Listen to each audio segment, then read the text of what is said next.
한국의 경비정 16쪽을 동원시켰어. 일본 배가 들어온다면 바로 살릴 겁니다. 이런 명령을 내리기도 했습니다. 일본 측은 해산 자위대의 순선 2쪽을 그대로 일본 쪽으로 돌려보냈습니다. 한국이 승리를 했다.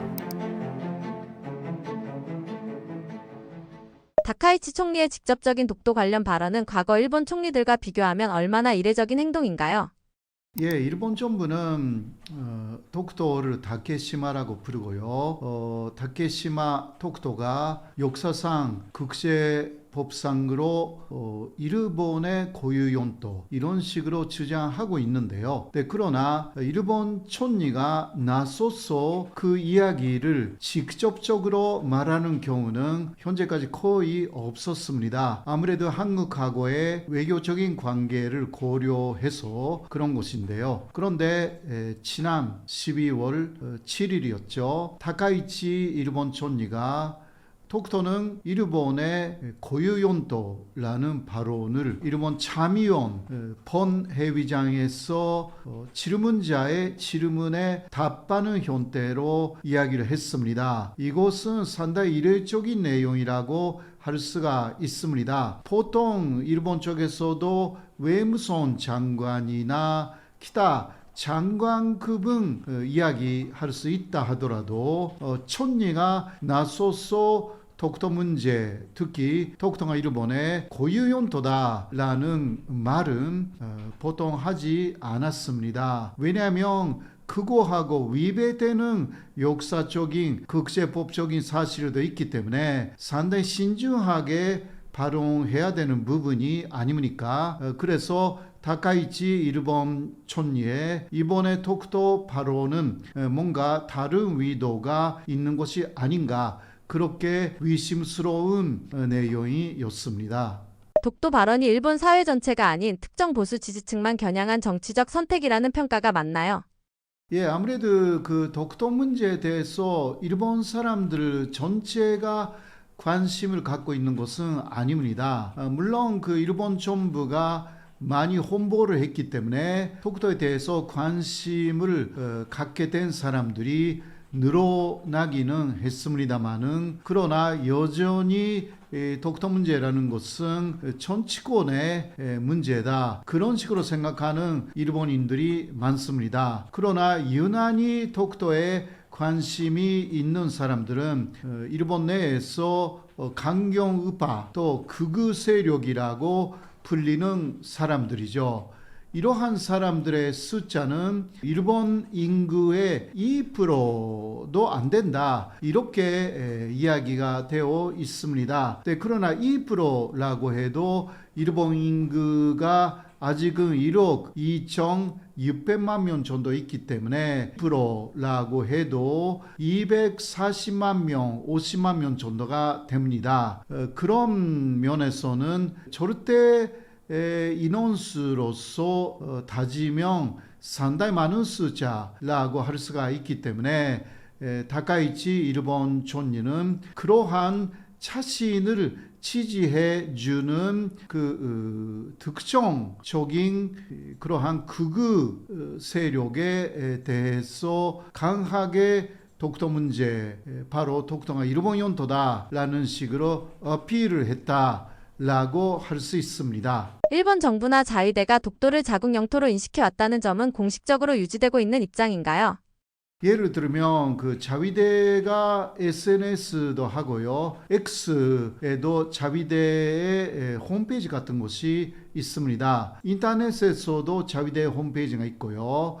이런 데 들어가면 독도에 관한 이야기뿐만이 아니라 일본 요르도의 지도가 많이 나와 있어 가지고요. 독도를 완벽하게 일본 영토로 그리고 있습니다. 그래서 일본 영토인 독도 상공을 다른 비행기, 특히 한국 비행기가 통과한다고 하면 상당히 교품하는 그러한 입장을 보이기도 합니다. 그리고 일본의 특히 일본 총리 산하에 있는 영토 가콘 전시관 라는 것이 도쿄 히비야에 만들어졌는데 이것은 일본 정부의 공식적인 연도에 대한 입장을 전시하고 있는데 그것을 보면 정확하게 독도는 일본 연도로 계속 그 전시가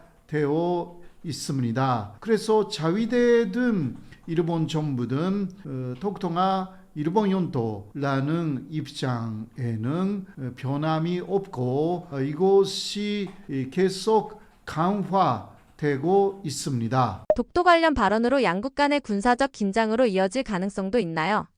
그 독도 그 발언으로 서로가 군사적인 긴장까지 가는가라는 부분은 아직은 그러한 위기 상황이 아니라고 할 수가 있는데요. 가장 그 군사적 긴장이 고정화된 것은 2006년 4월이었습니다.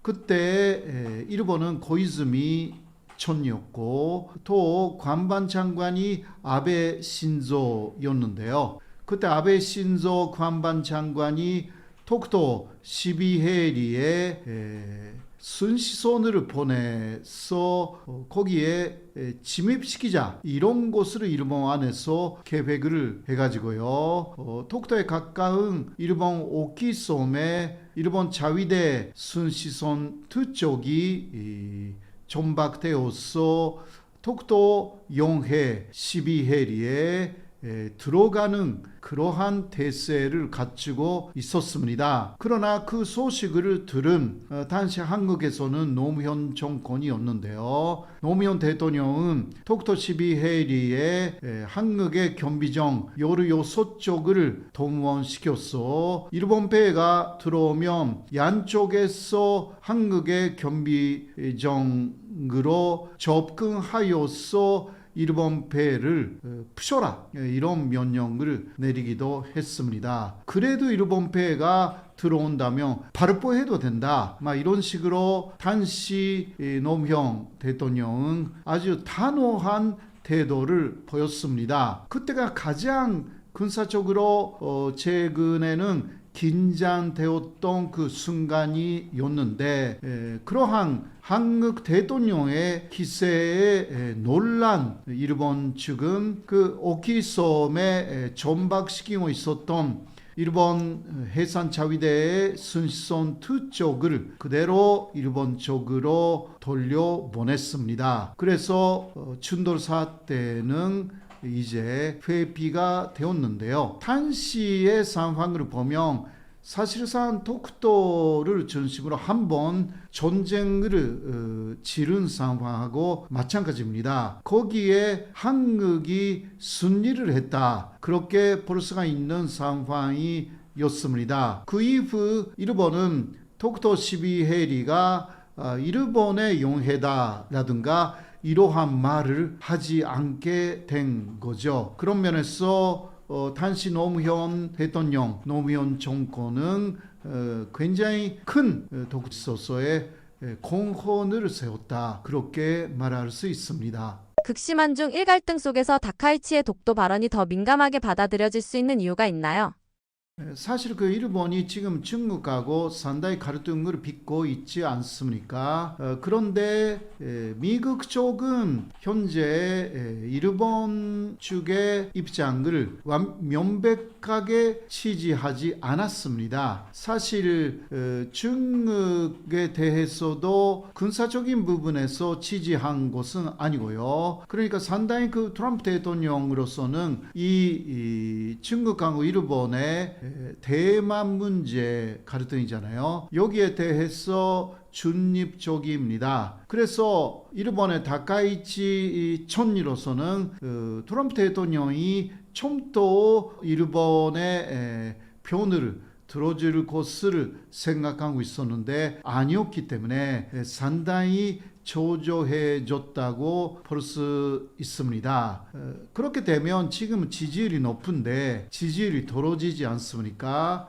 그것을 막기 위해서는 또 다른 희생양이 필요하게 되었다라고 보이는데 바로 그것이 한국의 독도입니다. 한국 독도에 대해서 일본 고유 영토다라는 발언을 함으로 인해서 일본 극우 세력에게 강한 모습을 보여주었다라고 하여서 한국 쪽이 또 대통령이 나서서 직접 강하게 반대한 것이 아니라 대통령실을 통해서 대통령의 담화를 전달한 것이기 때문에요. 물론 그 문장은 상당히 간욕했습니다마는 직접 나서서 다카이치처럼 말로 한 것이 아니었기 때문에 일본 사람들이 느끼는 부분은 다카이치의 발언으로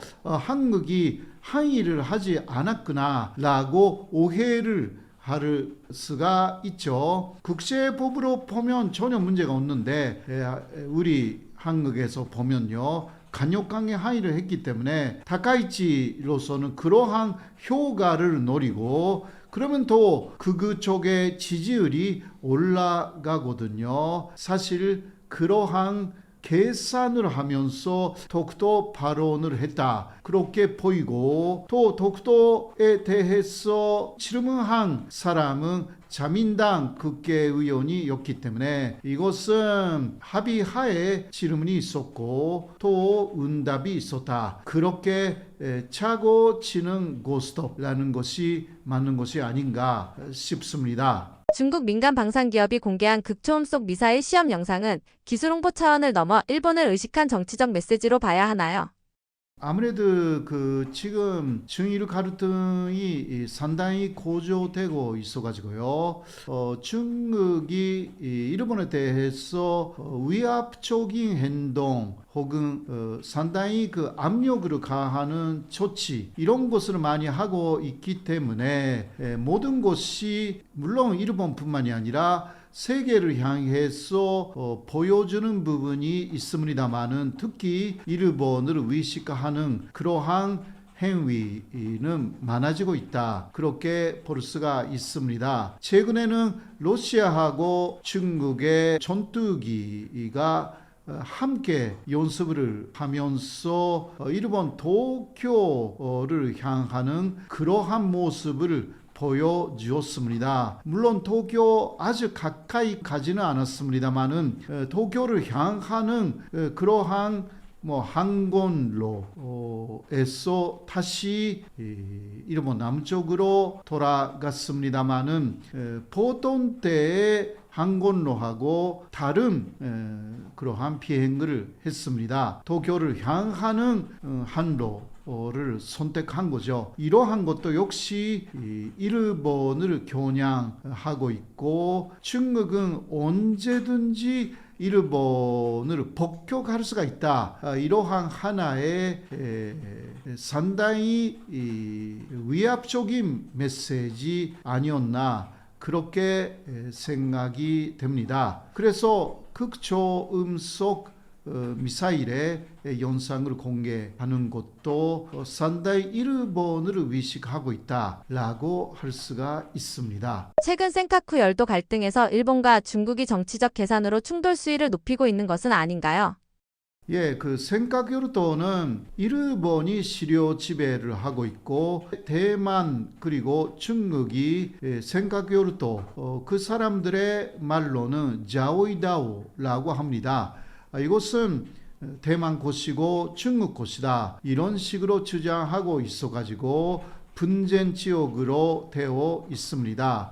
그리고 세계가 보면 사실 센카교류도가 일본의 섬이다라는 거 거의 알 수가 없습니다. 그 이유는 센카교류도에는 사람이 살고 있지 않고요. 일본 곳이다라는 여러 가지 표시물이나 구조물 자체가 없습니다. 그리고 센카교류도 주변에는 일본의 배, 일본의 비행기, 거기에 항해하는 중국의 배라든가 중국 비행기가 거의 비슷하게 접근하고 있어가지고 이것이 센카교류도가 어느 쪽의 연도인지 알 수 없게 만든 그러한 하나의 모습이라고 할 수가 있습니다. 그래서 일본 쪽에서는 센카교류도의 여러 가지 구조물이나 콧물이나 우리 한국에서 독도에 여러 가지 구조물을 만들었지 않습니까? 그런 식으로 하는 게 어떠냐라는 의견들이 옛날에부터 많이 나와 있었는데 못하는 상황입니다. 왜냐하면 중국이 2013년에 센카교류도는 무료를 사용하더라도 확보해야 하는 중국의 핵심 이익이라고 인민 전체 회의에서 결정해 버렸기 때문에 언제든지 이것은 센카교류도를 완전히 중국 연도로 만들기 위해서 침공할 수 있다라는 선언이었기 때문에요. 일본이 센카교류도를 더 눈에 보이게 시료 지배를 하기 시작하면 중국이 군사적으로 센카교류도를 침공할 위험성이 높아지는 것입니다. 그러한 대치가 사실 2010년 이후 현재까지 계속 이어지고 있습니다. 특히 일본이 주장하는 센카교류도의 영해 그리고 접속 수익이라고 있습니다. 영해는 아니지만 그 영해 아주 가까운 영해하고 연결되어 있는 그러한 수역을 접속 수역이라고 하는데요. 거기에 보통 다른 나라 폐에는 많이 들어가지 않는데 그 접속 수역에 중국의 어선이나 기타 중국 정부의 폐들이 매일 같이 들어가는 현상은 이것은 몇 년간 계속되어 있는 상황입니다. 우리 독도는 그런 것은 전혀 없지 않습니까? 독도 12해리 또 접속 수역은 한국이 정확하게 지배하고 있고 거기에 일본의 순서는 거의 오지 않습니다. 그러나 센카교류도는 바로 분쟁 상태가 되어 있는 사실이 있어가지고 이 부분도요 대만 문제뿐만이 아니라 언제 실제적인 군사적 충돌이 일어날지 모르는 상황에 놓여져 있습니다. 과거보다 훨씬 차분해 보이는 중국의 반일 대응은 갈등이 약해진 것인가요? 아니면 방식이 바뀐 것인가요? 약간 방식이 바뀌었다고 할 수가 있습니다. 중국이 그 일본 다카이치 전리의 대만 유사시에는 사실상 일본 자위대가 대만으로 동원할 수 있다라는 취지의 발언을 했기 때문에 상당히 분노하고 있습니다. 그래서 중국 쪽에서 무엇을 하고 있냐고 하면 주로 문화적인 부분에서의 일본하고 중국의 교류 행사라든가 이런 거 거의 중단, 취소시키고 있습니다. 일본 유명 가수들의 상하이 공연이라든가 일본의 유명 애니메이션의 상영 금지라든가 그리고 일본에 가 있는 판다 지금 그 일본 도쿄 우에노 동물원에 두 마리 샨샹하고 레이레이라는 판다가 있는데 이게 이 두 마리는 1월 말에 퇴치를 끝납니다. 보통 그러면 새로운 판다가 오거나 그렇게 연장하는 경우가 대부분인데 이번에 중국은 이러한 판다 일본 대출 이것을 연기시키지 않았습니다. 기타 굉장히 많은 그 문화적인 충격 그것을 일본에 가하고 있는 것이 현재의 중국이죠. 일본 여행 자제해라 라든가 일본에 대한 유학을 자제해야 된다. 중국 사람들에게 계속 거의 몇 년에 가까운 호소를 하고 있어가지고 일본에 가는 중국 관광객이나 유학생들이 엄청나게 줄어들고 있습니다. 그 다음은 히토류를 일본에 수출하지 않게 될 가능성이 있는데요. 이러한 부분은 조금 기다려서 봐야 하는 부분이죠.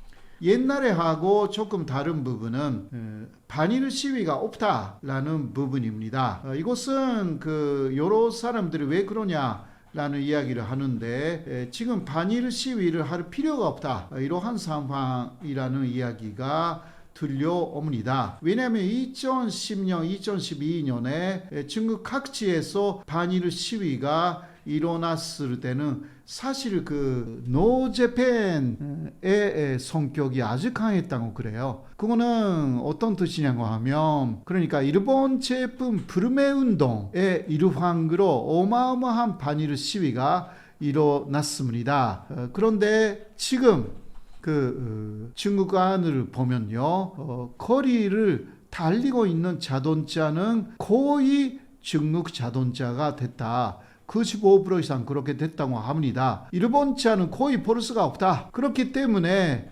기타 여러 가지 휴대폰도 그렇고요. 거의 자동차뿐만이 아니라 첨단 제품이 일본 곳으로 볼 수가 없다고 합니다. 그래서 굳이 노재팬이라는 뜻의 반일 시위를 할 필요가 없게 되었다. 이러한 또 이야기가 있고요. 물론 앞으로는 모르겠다고 중국 사람들도 이야기를 합니다. 다카이치 촌리가 야스쿠니 신사를 혹시 참배한다면 즉각 반일 시위는 일어날 가능성이 있다, 이런 식으로 전해지기도 하는데요. 앞으로의 종계를 지켜봐야 할 것 같습니다. 중국이 군사 충돌 대신 경제, 문화 제재를 택한 것은 중국 내부의 경기 상황과 사회 안정 문제가 작용한 것인가요? 아무래도 중국도 일본하고 군사적 충돌을 할 생각은 처음부터 없죠. 사실상 대만에 대해서도 평화적 통일, 이것이 중국의 기본적인 입장입니다. 혹시 대만에 대해서 군사적 압박을 가한다 하더라도 실제적인 침공, 그것을 하는 것이 아니라 그냥 군사적 시위 정도로 대만이 손을 들어서 백기를 들어서 이제 항복하는 것을 원하고 있는 것이지, 실제적인 군사적 충돌 자체를 중국은 생각하고 있지 않다, 그렇게 보여집니다. 그런데 거기에 일본이 갑자기 끼어든 것입니다. 11월 7일이었죠. 다카이치 일본 총리가 대만 유사시에 일본 자위대가 동원될 수 있다. 이거는 일본이 대만 유사시에 중국하고 전쟁하겠다, 이러한 뜻이거든요, 사실. 그런데 이것은 중국하고 대만 문제에 일본이 기어들겠다, 군사적으로, 이러한 내용이기 때문에 중국으로서는 상당히 놀랐고 또 분노를 해가지고 현재까지 일본에 대해서 문화적으로 그리고 경제적으로 제재, 압박을 가하고 있는데, 사실 중국도 군사적으로 일본하고 충돌을 하는 것은 상당히 부담스러워 하고 있을 것으로 보입니다. 왜냐하면 혹시 그렇게 된다면 그런 가능성 그렇게 높지는 않아 보이는데요. 사실 일본의 배후에 있는 미국이 어떻게 더 움직일지, 이러한 부분이 있기 때문에 중국으로서는 군사적인 부분은 군사 시위로 끝내고 싶은 마음이 강한 것으로 보입니다. 오히려 군사적 충돌을 조금이라도 일으켜서 문제를 크게 만들고 싶은 것은 일본 쪽이라고 할 수가 있습니다. 현재 다카이치 정권은 극우 정권이라고 이야기가 되는데, 일본 극우의 성격은 그러한 군사적인 부분을 실제로 사용해 나가면서 자신들의 목적을 달성하려고 하는 그러한 성격이 강합니다. 이게 안 되더라도 일본 내에서 헌법을 개정하여서 자위대를 전식 일본군으로 바꿀 수 있는 좋은 기회라고 일본 극우 다카이치 정권은 생각을 하고 있을 것으로 보입니다. 히토리와 반도체 핵심 소재처럼 양국의 공급망을 서로 쥐고 있는 상황에서 중일 갈등이 치킨 게임으로 갈 수 있다고 보시나요? 예, 아직은 치킨 게임이 아니고요. 물론 히토류 부분을 보면 중국이 훨씬 강하죠. 중국이 일본에게 히토류를 수출 금지한다고 하면 일본은 계속 버틸 수는 없습니다. 네, 그러나 일본도 2010년, 2012년에 중국이 일본에게 히토류 수출 금지 조치를 어느 정도 했기 때문에 그때의 충격으로 일본은 그 이후 12년 정도 지났지 않습니까? 그래서 히토류를 일본 안에서 리사이클하는 제도를 많이 만들었습니다. 그거는 지금까지 여러 제품, 첨단 제품 안에 들어가 있는 그 히토류가 있잖아요. 그런데 그 제품이 오래돼서 폐품이 되면 그 첨단 기기 그 안에 있는 히토류를 다시 꺼내는 것입니다. 그렇게 하여서 새로운 첨단 기기에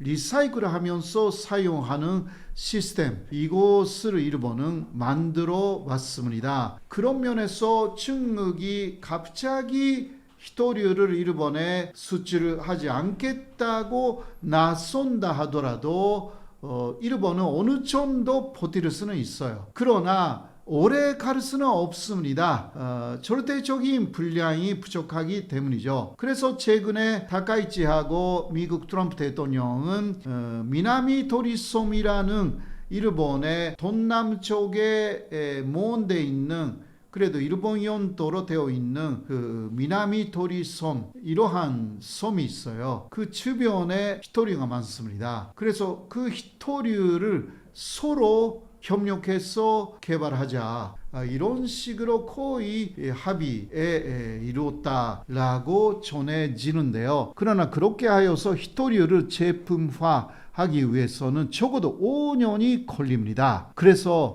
5년까지는 일본은 버틸 수가 없어요. 그래서 이것만 보면 중국이 압도적으로 우세하다. 그 미국에 대해서도 그렇죠. 그러니까 트럼프 대통령이 중국하고 지금 상당히 평화적인 관계를 만들자라고 하여서 내년 4월에는 서로 나라를 왔다 갔다 하기 시작한다. 그런 식으로 중국하고도 평화적으로 협력하는 방향으로 갑자기 방향을 바꿔버렸어요. 트럼프가. 왜냐? 히토류 문제로 중국을 이길 수가 없기 때문이죠. 그런데 일본에는 또 하나 그러나 비장의 무기가 있습니다. 그게 뭐냐고 하면 반도체 3소재 중 하나인 포토레지스트입니다. 포토레지스트라는 것은요. 반도체 회로를 만들 때 그 회로를 그리는 거기에 필요한 대단히 중요한 재료인데요. 이곳의 세계적인 시야를 일본은 70% 이상 갖고 있습니다. 중국은 아직은 포토레지스트를 제조할 수가 없습니다. 그래서 사실상 지금 중국은 일본한테 거의 100% 포토레지스트를 수입하면서 반도체를 만들고 있는 곳입니다. 그곳을 일본이 반대로 중국에 대해서 수출 금지한다면 여러 전문가들이 말하고 있는데 중국의 반도체 공장이 한 달 이내에 가동을 멈출 수밖에 없게 될 것이다. 그러니까 지금 일본하고 중국은 사실 완전히 표면적으로 칼을 꺼내들지는 않았지만 이 히토류하고 반도체 포토레지스트라는 것을 숨기면서 갖고 있어서 이제 언제 이것을 꺼내느냐라는 것을 서로 보고 있는 상황이다라고 할 수가 있습니다. 일본 정부가 난카이 해곡 지진을 지속적으로 강조하는 배경은 무엇인가요? 난카이 해곡 대지진이라는 것은 역사적으로는 100년 또 150년 정도에 한 번 굉장히 크게 일어났습니다. 난카이 해곡이라는 것은 일본의 도쿄보다 조금 남쪽부터 시작돼 가지고 태평양 쪽인데요. kyushu 앞쪽까지 가는 아주 긴 해곡입니다. 그 해곡이 비뚤어져 가지고 이제 너무 큰 지진이 일어나는 거죠. 그러니까 해일, 쓰나미의 높이도 30m를 넘을 가능성이 있고 그 한 번 일어나면 현재 상황에서는 전체로 21만 명 정도가 사망할 것이다. 이렇게 알려져 있습니다. 이거는 2011년 3월에 있었던 동북 대지진에 바로 10배를 넘는 피해가 나올 가능성이 있는 거죠. 동북 대지진 때 사망한 분들은 2만 명 정도였기 때문에요. 상상으로 초월하죠. 그렇기 때문에 지금 앞에 난카이 대지진이 일어난 지 거의 90년 정도가 되었습니다. 그래서 지금 말하고 있는 것은 그 30년 이내에 남해 해곡 대지진이 일어날 가능성이 크다라는 것이 일본 정부의 공식적인 견해입니다. 30년 이내라는 것은요. 오늘 일어나도 내일이 일어나도 이상하지 않다라는 뜻입니다. 그래서 일본 정부는 계속 TV 광고라든가 SNS 광고라든가 그 애플리케이션이라든가 그런 것을 통해서 준비를 해야 된다라는 이야기를 계속 내놓고 있습니다. 혹시 난카이 해곡 대지진이 일어나도 10일 정도는 살아남을 수 있는 식량이라든가 기타 생활 필수품이라든가 텐트 같은 것도 필요하니까 이런 것을 지금부터 준비해 놓아야 한다라고 계속 일본인들에게 홍보를 하고 있습니다. 일본은 대규모 지진 발생 가능성을 전제로 국가 운영과 정책을 설계하는 편인가요? 일본은 과거에는 그러한 시기도 있었습니다만은 지금은 거의 일본이라는 나라가 어떤 대책을 세워도 이것은 자연의 아주 거대한 힘이기 때문에 뭔가 거기에 대해서 할 수 있는 것은 없다. 이러한 입장입니다. 그렇다고 아무것도 하지 않으면 안 되기 때문에 기본적으로 예를 들면 태평양 쪽에 그런 아주 거대한 지진이 일어나니까요. 그쪽에서 보면 일본 열도가 이렇게 있으면 태평양 이쪽에 있잖아요. 그러니까 태평양 쪽에 원전을 만들지 않겠다라든가 이런 것은 있어요. 예외는 좀 있습니다만은 그러나 거의 태평양 쪽에 원전을 만들지 않았고 있는 것도 거의 폐쇄시켰습니다. 후쿠시마 원전 문제 같은 문제가 일어나면 더 치명적이기 때문이죠. 내진 설계로 반드시 해야 된다라는 이야기 옛날에부터 했습니다마는 하나의 규칙을 강화시켰습니다. 그래서 내진 설계라는 것이 일본에서는 당연한 이야기가 되어 있고요. 그리고 일본의 특히 초등학교 거의 1학년쯤부터 시작하는 것은 바로 재해 피난 훈련입니다. 3개월에 한 번 정도 특히 학교에서 모든 학생들이 그 훈련을 같은 시간에 받습니다. 아주 대지진이 때 대처 방법이나 그리고 피난 쪽까지 피난하는 그러한 훈련을 연속적으로 하는데요. 그렇기 때문에 어떤 면에서는 상당히 훈련되어 있다. 그게 일본인들의 특징이기도 합니다. 한국에서는 그렇게 하지는 않지 않습니까?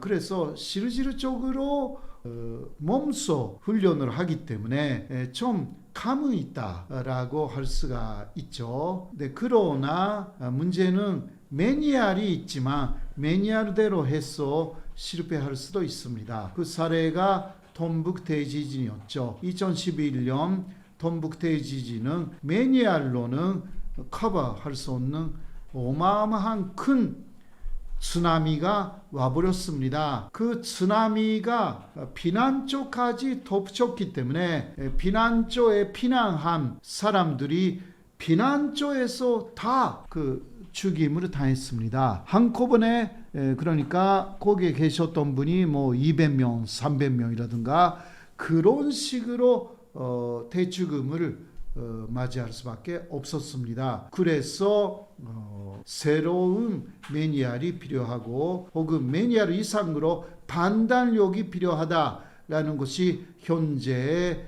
일본의 재해 훈련의 핵심적인 키워드가 되어 있습니다. 대규모 지진이 발생할 경우 일본의 외교나 안보 전략에도 단기간에 변화가 생길 수 있나요? 물론 그렇죠. 대규모 지진이 일어나면 일본은 외교라는 것을 멈춰야 하고 세계 많은 나라의 도움을 받아야 되는 입장이 되는 것이기 때문이죠. 오히려 외교라는 것은 그 일본을 도와달라라는 면에 그 외교가 할 것입니다. 그런 식으로 하여서 일본 전체가 사실상 톰북 대지진 때도 거기에 플러스 후쿠시마 원전 문제로 다 마비되었습니다. 그런 것을 어떻게 복구하는가 모든 것이 외교든 내정이든 다 거기에 초점을 맞춰야 되는 시기가 오는 것입니다. 톰북 대지진의 후유증은 아직 10년 이상 14년 지났지만 끝나지 않았습니다. 그 하나가 후쿠시마 원전에서 나오는 오염수 다 해결된 것이 아니지 않습니까? 이러한 내용들이 일본 안에서 아직은 해결되지 않는 문제로 남아 있어서 한번 큰 대지진이 일어나면 후유증은 아주 큽니다. 2년 전에 1월 1일에 일어났던 이것은 그 동해 쪽이에요. 동해 쪽에 노토반도라는 데서 노토반도 지진이 일어났는데 그거는 2년 전인데도 복구 자체가 엄청나게 늦어지고 있습니다. 이거는 일본 정부가 적극적으로 나서서 하지 않는다라는 것을 증명하고 있습니다. 그 지방에 그냥 막히는 것입니다. 그런데 그 지방에서는 사람들이 더 많이 없고 가소화, 노인만 있고 라든가 그런 문제가 있지 않습니까? 그러니까 돈도 없고 그 복구가 늦어지는 상황이 계속 일어나 있고 과거의 일본의 모습을 볼 수가 없는 상황이 계속 나타나고 있습니다. 일본 사회에서는 지진에 대한 불안과 중국, 대만을 둘러싼 안보 인식이 함께 작용하고 있다고 보시나요? 일본에서는 중국, 대만의 그러한 대만 유사시라는 부분은 그렇게 불안 요인은 아닙니다. 왜냐하면 일본 사람들이 볼 때 대만은 아주 남쪽에 있어요. 한국에서도 대만은 그 제주도보다 훨씬 남쪽에 있지 않습니까? 그렇기 때문에 자신들의 문제가 아닙니다. 그래서 지진 문제는 자신들의 문제이기 때문에 항상 조심해야 되지만 대만 유사시 문제는 일본 정부의 문제가 됩니다. 일본 정부가 거기에 어떻게 대처를 하느냐, 일본 자위대가 어떻게 거기에 동원되느냐, 이러한 문제이지 일본 사람 특히 보통 일반인하고는 그리 관계가 없습니다. 지리적으로 지진 위험을 공유하는 한국과 일본이 재난 대응을 공동으로 논의하지 않는 이유는 무엇인가요? 지리적으로 한국과 일본은 가깝기 때문에 지진 전문가들은 서로 의견을 교환하고 있습니다.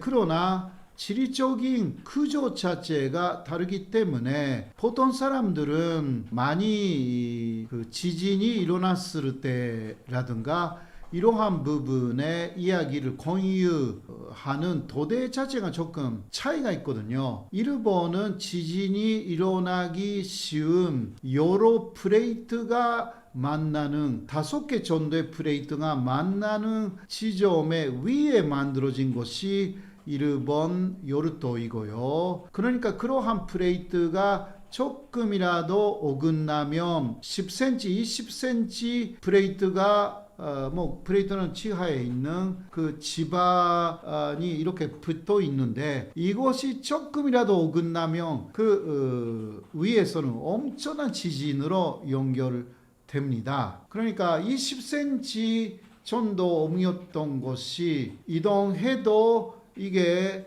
진도 7, 8 정도가 되기 때문에요. 이거는 어마어마하죠. 그런데 한반도는 하나의 플레이트 위에 있기 때문에 그 플레이트가 어긋나서 일어나는 큰 지진이 없습니다. 지금까지는요. 그래서 한국에서 일어나는 지진은 대부분이 단층이 그러니까 지하에 있는 단층이 조금 어긋나서 그것이 지진으로 발전하는 것이 대부분입니다. 그 단층이라는 것이 플레이트보다는 아주 작기 때문에 큰 피해가 일어나지 않는 거죠. 일본은 진도 5, 6 이게 보통 일어나는데 한국은 진도 2라든가 3이잖아요. 그만큼 아직은 한국 사람들은 지진에 대한 공포심이 거의 없습니다. 물론 일부 지역, 그 견주라든가 포항, 일본의 동북 대지진의 영향으로 그쪽에 견주라든가 포항의 땅 아래에 단층이 많이 생겼대요. 그러니까 지진이 많아진 곳입니다. 그 다음에 일본에서 남해 해국 대지진이라든가 더 큰 지진이 일어나면 또 한반도는 영향을 받아가지고 그 지중해 그러한 단층이 많이 생겨요. 그러한 영향은 받지만 그래도 플레이트형의 지진은 한국에 없습니다. 이러한 부분에서 서로 위농해도 사실 한국 사람들이 그렇게 급하지 않습니다. 일본 사람들이 급하죠. 왜냐하면 매일같이 지진이 일어나는 지진 1, 2, 3 정도가 매일같이 일어나는 지방이 더 있기 때문이죠. 그러니까 불안감의 강도에 한국은 너무 차이가 있다라고 할 수가 있습니다. 그러나 전문가들은 서로 의견 교환하고 있습니다. 다카이치 총리가 강경한 발언을 할수록 일본 내에서 오히려 인기가 올라가는 이유는 무엇인가요? 다카이치가요, 강경 발언을 했는데, 계속 가장 높았을 때가 82%, 지금도 75% 이상의 지지율이 쭉 있습니다. 아직은 총리가 된 지 2달을 조금밖에 되지 않았는데요. 그러니까 그런 면에서는 지지율이 내려갈 가능성은 충분히 있거든요. 근데 그러나 아무리 초기라고 해도 지지율이 계속 높아요. 그 이유는 여러 가지가 있습니다. 그 이유 중 하나는 다카이치의 지지율은 75% 정도인데 그 앞에 총리였던 이시바 총리의 지지율도 65% 이상 있었어요. 그러니까 지지층이 겹쳐 있는 거죠. 이게 무슨 뜻이냐고 하면 이시바 총리는 상당히 진보적인 성향이었거든요. 다카이치는 상당히 극우적인 성향인데 그 두 사람의 지지율이 높아요. 그거는 지지층이 겹쳐져 있어가지고 결국은 이게 이념의 문제가 아니다라고 할 수가 있는 부분이 있는 거죠. 뭐냐고 하면 하나는 중국의 여러 압박에 굉장히 많은 일본인들이 지금 분노하고 있어서 다카이치 총리를 오히려 응원하기 시작했다라는 부분이 있는 것입니다. 예를 들면 시작은 다카이치의 발언이었지만 그러나 그렇다 하더라도 너무한다 라는 부분들이 나와 있는 거죠. 예를 들면 일본의 오츠키 마키라는 가수가 상하이에서 노래를 부르고 있었거든요. 그런데 노래를 부르고 있는 도중에서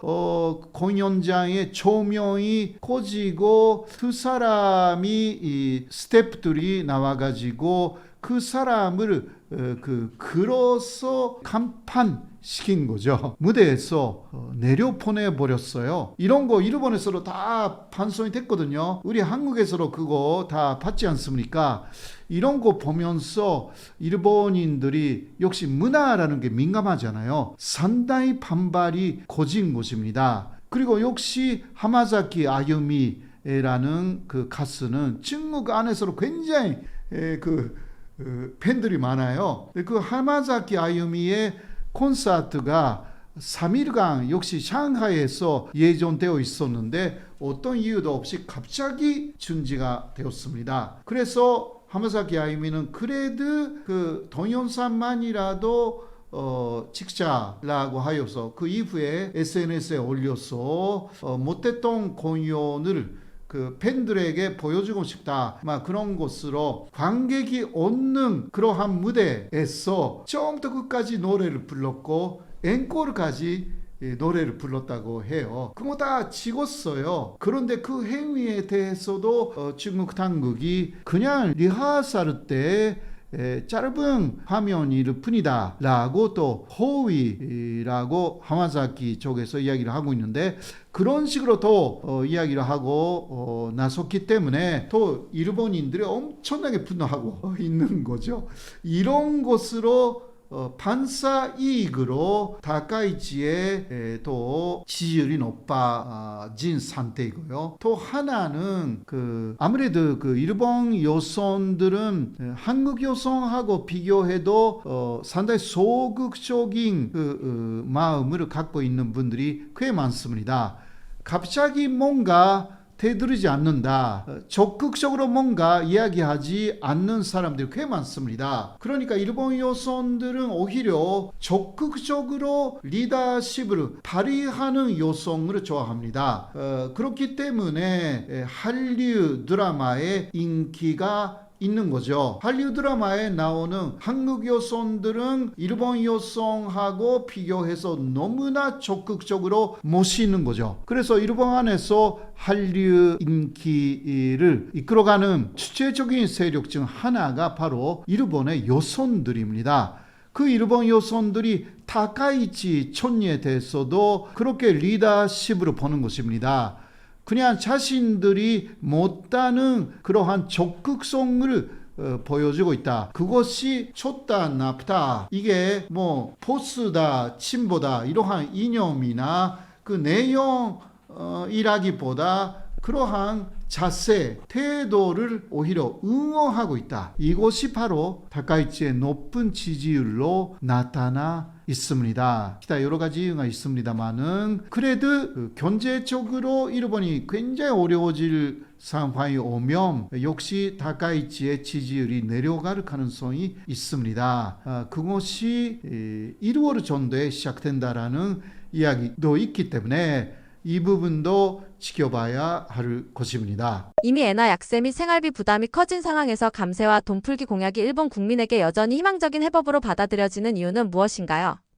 아무래도 다카이치 촌리가 된 이유 중 하나가 돈을 많이 풀어서 그러니까 통화 완화 정책이라고 하죠. 또 금융 완화 정책, 그 금리를 올리는 것이 아니라 내린다. 이게 기본적인 부분이거든요. 그렇게 되면 그 경기가 되살아난다. 그리고 또 다카이치가 이야기를 한 것은 감세를 하겠다. 일본인들의 세금 부담이라든가 또 세금 이외에도 내야 되는 그 여러 가지 공공요금이라든가 굉장히 많지 않습니까? 이것을 덜어주겠다. 이런 약속을 했어요. 그렇기 때문에 이게 일본 다카이치 촌리가 뭐 그거다 상당히 그 강경한 이념을 갖고 있다. 그것을 보지 않습니다. 보통 일본인들은 그냥 그 자신들의 생활이 좀 대단히 어려운데 그것을 편하게 조금이라도 편하게 해주겠다. 이런 공약을 대단히 많이 내세웠기 때문에 이제 다카이치를 지지하는 거죠. 그 하나의 현상이 다카이치의 더 높은 지지율로 나타나 있습니다. 이미 다카이치는 21조 엔이라는 상당히 대형 임시 예산을 만들었습니다. 이거는 일본 국민을 위해서 일본 국민들의 어려움을 도주기 위한 예산입니다. 그래서 다카이치의 지지율이 아직 내려가지는 않고요. 일본 국민들이 희망을 아직은 버리지 않았다라고 할 수가 있습니다. 그러나 일본 국가 전체로 볼 때 그러한 돈을 계속 풀고 금리를 낮추고 그러나 사실상 금리는 올라갔거든요. 일본 은행, 일본 중앙은행 전체가 금리를 0.25% 올렸습니다. 이거는 다카이치가 아무리 말해도 너무 금리를 낮춘다면 일본의 재정 부담이 많아져 가지고 지금도 일본의 그 국가 부채는 세계 최고예요. 그 GDP의 250% 이상이 일본의 PC입니다. 한국은 PC 많아졌다라고 해도요. 아직은 GDP의 60% 정도에 불과합니다. 일본은 250% 굉장히 미치는 정도의 부채가 많습니다. 이게 계속 많아진다면요. 일본의 국가 예산, 1년의 국가 예산이 많게 보인다 하더라도 그중 20% 30%더 많아지거든요. 앞으로는 다 빚을 갚기 위해서 예산을 쓰는 그러한 상당히 바람직하지 못하는 그 현상이 커지는 거예요. 현재까지도 그렇게 어느 정도 하고 있는데요. 그렇게 되면 버틸 수가 없습니다. 일본도요. 그래서 다카이치가 그 돈을 계속 풀겠다. 그러면 그것이 또 부담으로 돌아옵니다. 왜냐하면 돈이 그냥 무조건 만들어지는 게 아닙니다. 국채라는 것을 발행하면서 빚으로 얻는 것입니다. 그거는 언젠가는 돌려줘야 되는 돈이잖아요. 이게 계속 많아지면 많아질수록 문제가 되는 부분이 있어서 양쪽을 봐가면서 가야 되는 것이 천리의 역할이기 때문에 다카이치는 아주 목소리를 높여서 일본인들의 부담을 덜어주겠다고 했지만 그렇게 쉽지 않습니다. 이것도 몇 달 정도 가면 결과가 나오기 시작할 것입니다. 다카이치 총리가 아베노믹스를 다시 꺼내는 모습이 일본 경제에 위험한 신호로 보일 수 있나요? 자, 아베노믹스라는 것은 아베 신조가 2012년 말에 이익이 아베 내각을 만든 이후 특히 2013년에 들어서 이야기한 내용이고 이것은 돈을 많이 풀겠다. 현재 다카이치의 사나에노믹스의 원형입니다. 그러니까 다카이치는 아베 신조의 모든 것을 계승하겠다. 자신은 아베의 계승자다. 제2의 아베 정권이 다카이치 정권이다. 이렇게 말하면서 아베의 말투까지 흉내내면서 자신이야말로 그 여자이지만 아베 신조하고 똑같다. 이 이미지 전략을 하고 있는 거거든요. 근데 아베노믹스라는 것은 돈을 부는 것이기 때문에 이게 빚이 계속 늘어나는 거거든요. 그러니까 그거 2년 정도는 할 수가 있는데 2년, 3년 정도가 한계였는데 일본은 그것을 10년 했어요. 그 디플레이션이었기 때문에 그러니까 적당한 인플레이션이야말로 필요한 국가의 경제가 상당히 그 양호하게 돌아가는 것은 연간의 인플레이션이 2% 정도이면 이것은 상당히 아주 전산적인 경제의 흐름이라는 것이 보통 하는 이야기인데요. 그런데 일본은 2%의 인플레이션을 만들기 위해서 아베노믹스를 시작했는데요. 계속 그게 안 됐어요. 계속 디플레이션, 그러니까 물가가 떨어지는 거예요. 물가가 떨어지면 또 반대로 수입 원자재 물가는 계속 올라가니까, 그런데 제품의 물가는 또 떨어지니까요. 이게 기업으로서는 이거 기가 막히게 되는 거죠. 포리가 전혀 없어지는 상황이 계속 되는데, 일본 사람들이 그러니까 물건을 그만큼 안 샀다라는 이야기입니다. 일본인들이 물건을 안 사가지고 저축을 많이 하는 민족이기 때문에 이게 오히려 경제에 굉장한 마이너스가 된 거예요. 그렇게 되면 성장할 수가 없죠.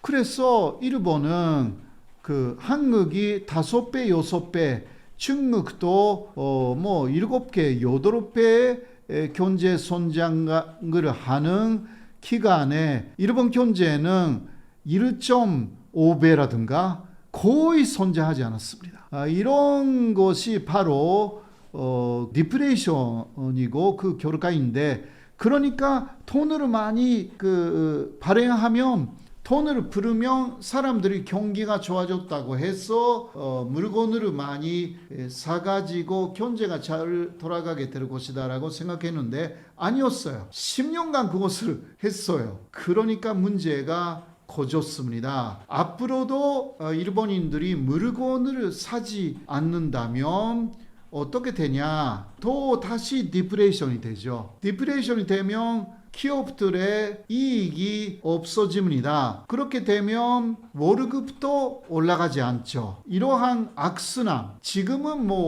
물가가 코로나 문제로 원자재 때문에 엄청나게 올라갔으니까요. 그래서 디플레이션에서 벗어났다는 식으로 말하지만, 그러나 이것은 사실 물건의 가치가 좋아져서 인플레이션이 되는 것이 아니라 원자재 때문에 어쩔 수 없이 아주 전산적인 인플레이션이기 때문에 이거 오래 가면 안 됩니다. 그래서 기업도 이거는 정말 어려운 상황이 되었으니까, 그래서 거의 30년 만에 월급을 올렸어요. 30년 전 월급이 거의 올라가지 않은 게 일본 사회였어요. 그런데 여러 가지 면에서 구조적인 문제, 엔화의 문제, 일본인들의 돈을 안 쓴다라는 문화의 문제, 이러한 부분들이 근본적으로 바뀌지 않으면 일본 경제가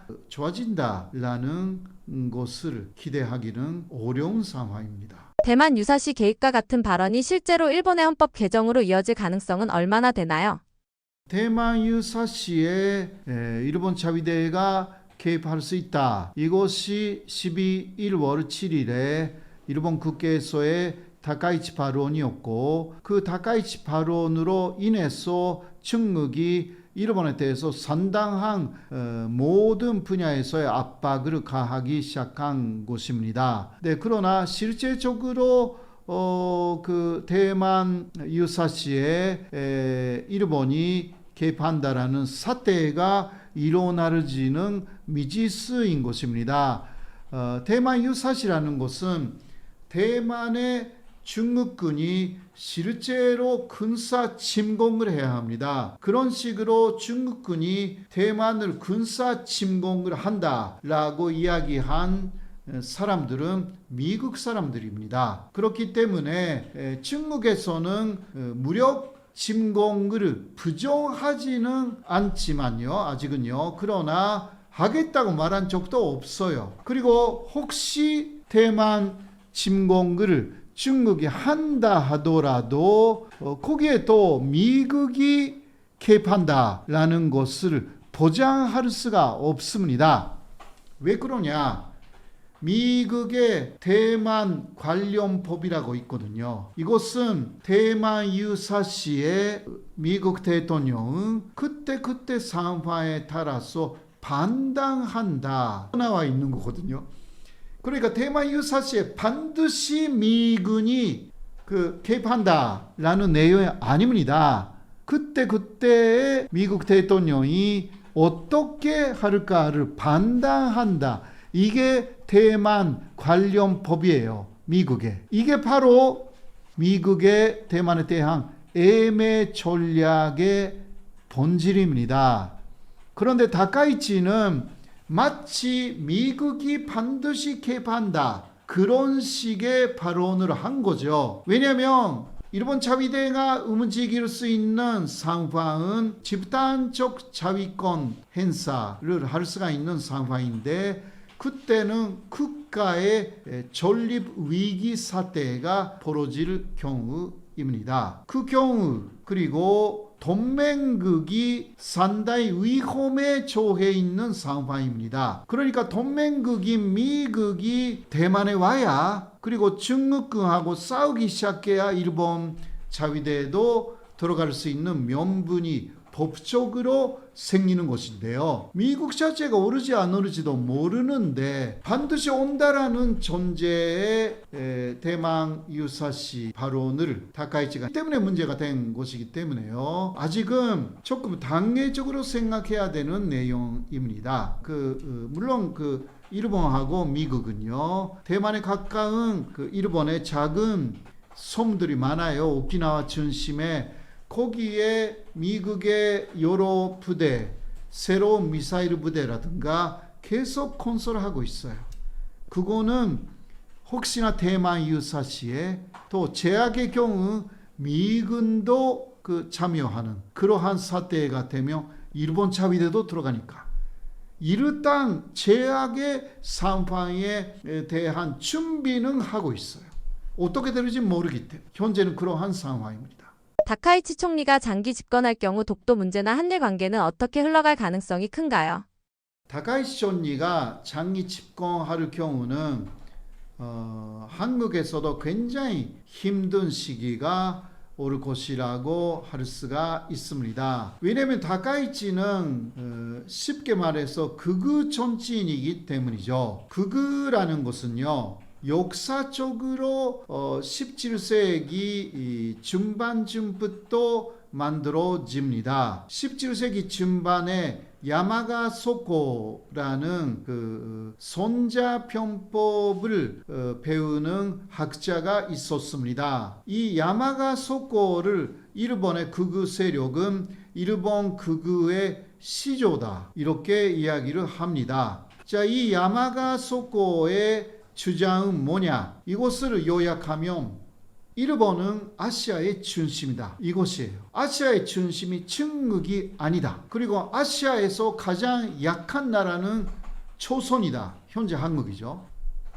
일본은 가장 강하고 중심이다. 아시아에. 이러한 질서가 완전히 반입되어 있어야 된다. 그러니까 이것은 중국 그리고 한국에 대한 우월주의. 일본은 항상 중국이나 한국의 위에 있다. 이게 극우의 기본적인 사고 방식이에요. 반대로 말하면 뭔가 중국이나 한국이 일본의 위로 가려고 한다. 그러면 그곳을 참을 수가 없는 사람들이 극우 사람들이에요. 그래서 다카이치 정권이 오래가면 갈수록 한국하고의 역사적인 문제라든가 또 연도적인 문제 이러한 부분에서 일본의 우위, 일본이 우세하다 이러한 입장을 만들기 위해서 여러 가지 권세를 펼치기 시작할 것입니다. 이미 독도 문제에 있어서는 두 번이나 그러한 시도가 있었고요. 한 번은 독도 상공을 지나간 블랙 이글이라는 우리 큰 비행기가 오키나와 일본 기지에서 급유를 하는 예정에 있었는데 독도 하늘을 통과했다. 그 이유로 독도는 일본 영토인데 왜 무단으로 독도 위에 하늘을 통과했는가 라는 그러한 말이 안 되는 이야기를 하면서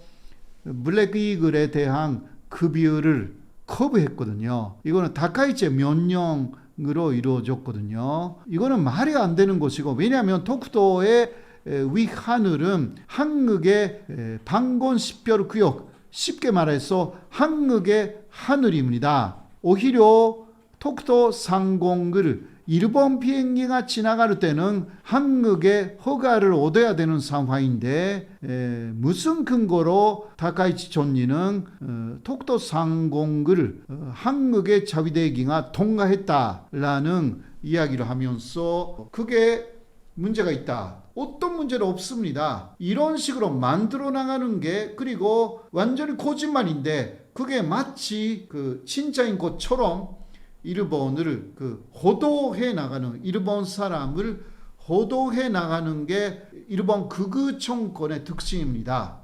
이러한 사태가 계속 일어나는 거예요. 중국에 대해서도 이번에 중국 전투기하고 일본의 전투기가 이게 문제를 일으켰잖아요. 일본의 발표는 중국 전투기가 일본에게 레이더를 조사했다. 이거는 레이더의 조준을 맞췄고 공격할 태세에 들어갔다. 그 이야기거든요. 그런데 레이더에는 두 가지가 있고요. 하나는 수색용 레이더. 이것은 공격하고 관계없습니다. 그러나 일본은 중국군이 조사한, 발사한 레이더는 공격용, 이렇게도 단전적으로 이야기를 합니다. 그런데 그 계기를 마련한 것이 먼저 일본이었습니다. 일본이 중국군이 군사 연습을 하고 있는 그 군사 연습 지역에 먼저 일본의 전투기가 들어간 곳입니다. 거기에 일본의 고이즈미 신지로라는 국방장관이 중국 쪽에서 군사 연습을 한다라는 어떤 통보도 없었다. 거짓말을 했습니다. 그런데 중국 쪽에서 그거는 거짓말이다 라고 하여서 통신 기록을 다 공개했습니다. 그 통신 기록을 보면 중국 쪽에서 군사 훈련을 실시한다 라고 일본 자위대에 연락을 한 내용이 고스란히 기록되어 있습니다. 음성도 남아 있습니다. 거기에 일본 자위대 쪽에서 알았다 라고 정확하게 대답한 내용도 기록이 남아있고 음성도 남아있습니다. 이것을 중국이 공개하여서 일본의 교도통신이 다 그것을 또 기사화시켰어요. 거기에 놀란 일본의 고이즈미 장관은 그런 연락이 있었다. 또 말을 완전히 바꿨습니다. 거짓말을 했다라는 거 인정해야 되는데 또 핑계를 여러 가지 늘어놓았습니다. 이게 일본 극우의 돈산적인 수법입니다. 거짓말을 하고 상대가 나쁘다라는 것을 만들어 나가는 것을 몇 차례나 지금까지 이미 하고 있습니다. 앞으로 다카이치 정권이 장기 정권이 되면 이러한 상황이 1년 내내 이어질 가능성이 있습니다. 굉장히 힘든 그러한 한일 관계가 될 것으로 보입니다. 그런데 더 문제가 되는 것은 다카이치 일본 총리는 이재명 대통령을 만났을 때는 그냥 싱글벙글 웃고 그냥 그때는 좋은 이야기만 합니다. 그러나 이재명 대통령을 만나기 이틀 전에 아까 이야기한 블랙이글 사건이 다카이치 총리의 지시로 이미 있는 상태에서 사람들 앞에서는 싱글벙글 웃고 그러한 칼을 숨기고 있다라는 부분에서 앞으로도 그런 식으로 될 우려는 충분히 있는 것으로 한국 쪽에서는 알고 대해야 할 것입니다. 일본 극우 세력이 전체 인구의 2%밖에 안 된다고 하셨는데 다카이키 총리는 이런 소수지지 기반에 왜 이렇게 신경을 쓰고 있는 이유는 무엇인가요? 일본의 극우 세력이 전 인구의 2%라고 했는데 그거는 250만 명 정도가 되는데 극우라고 하면 나이가 조금 있는 사람들이죠. 그런데 일본 전체 인구에는 청소년도 포함돼 가지고 극우라는 그러한 범주로 혹은 친보 포스라는 그러한 그 급여를 못 따는 분들도 꽤 많이 들어가 있어요. 그런 면에서는 그 2%는 2% 이상의 비율이라고 할 수는 있습니다. 10% 정도가 될 가능성도 있고, 그리고 그 사람들은 엄청나게 입김이 세기 때문에 그런 사람들이 뭔가 이야기를 하기 시작하면 굉장한 영향력을 줍니다. 그러니까 극우가 아닌 사람들도 하나하나의 위기론을 듣다 보니 이거는 한국이 나쁘고 중국이 나쁘다라고 해서 심선적으로 이게 극우 쪽에 속이 쉽게 되는 것입니다. 다카이치의 지지율이 높은 이유도 여기에 또 하나 요인이 있는 것이기 때문에 또 일본 극우 세력은 2%라고 해도 10% 이상의 그러한 위력을 발휘하면서 그게 15%일 수도 있고요. 실제적으로 좀 계산해야 알 수가 있는 부분이지만 그 사람들은 또 넷우익이라고 많이 이야기를 해가지고 인터넷, SNS 그것을 엄청나게 잘 사용합니다. 그렇게 하여서 자신들의 주장을 확대 생산해 나갑니다. 유튜브도 굉장히 잘 사용합니다. 한국에도 극우 유튜버라고 이야기가 되어 있지 않습니까? 일본도 극우 유튜버들이 굉장히 많이 있고 또 혐한 유튜버도 있고요. 혐중 중국을 싫어하는 유튜버들도 있어가지고 그 사람들은 혐한 한국에 대한 그 욕설을 계속 하고 있고, 혐중 유튜버들은 중국에 대한 욕설을 계속 하고 있어가지고 그런 거 좋아하는 일본인들 많이 그 구독자로 만들어 나가고 있습니다. 그리고 댓글 부대들이 있어요. 댓글 부대가 누가 만들었는지 모르지만 그 댓글 부대들이 그 암약하고 있는 것을 저는 잘 알고 있습니다. 초에 그 채널에 또 많이 들어옵니다. 그 사람들 한국말도 잘해요. 그러나 그 사람들이 일본인이라는 것은 금방 알 수가 있습니다. 왜냐하면 제가 그 원래 일본인이면서 한국말을 배웠잖아요. 그러니까 일본인들의 버릇이 있습니다. 한국말을 쓰거나 할 때 일본어식 한국말을 자꾸 써요. 그러니까 당신이 일본인이네 라고 하면 그냥 빠져나가서 다시 들어오지 않는 사람들도 꽤 있습니다. 그런데 또 아이디를 바꿔서 들어오죠. 이렇게 일본에 댓글 부대가 있습니다. 이런 식으로 또 다카이치 정권이 길어지면 이게 많이 만들어질 거예요. 아베 정권 때도 엄청나게 만들어졌기 때문에. 그럼 혐한 시위, 아베 정권 때 만들어지고 어마어마하게 크게 된 것이 혐한 시위였거든요. 최근에는 조금 사라진 힘이 있지만, 그러나 다카이치 정권이 되면 다시 부활을 할 거예요. 이런 식으로 장기화되면 굉장히 한일 관계가 안 좋아지는 것은 그 풀보듯이 분명한 내용이라고 할 수 있습니다. 오늘도 이렇게 또 먹여주는 TV께서 저를 불러주셔가지고 최근에 일본에서 화제가 되어 있는 여러 내용에 대해서 말씀드릴 수 있었던 것은 대단히 좋은 경험입니다.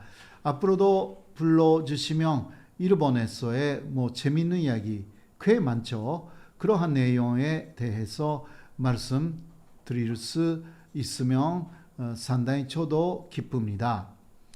저는 그 세종대학교의 호사카 유지 교수이고요. 그 한국에 국적으로 바꾼 지는 22년 정도가 되었습니다. 한국에 온 지는 꽤 오래되었고요.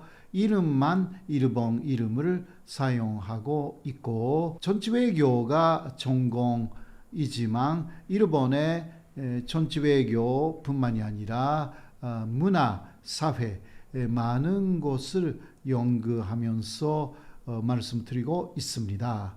감사합니다.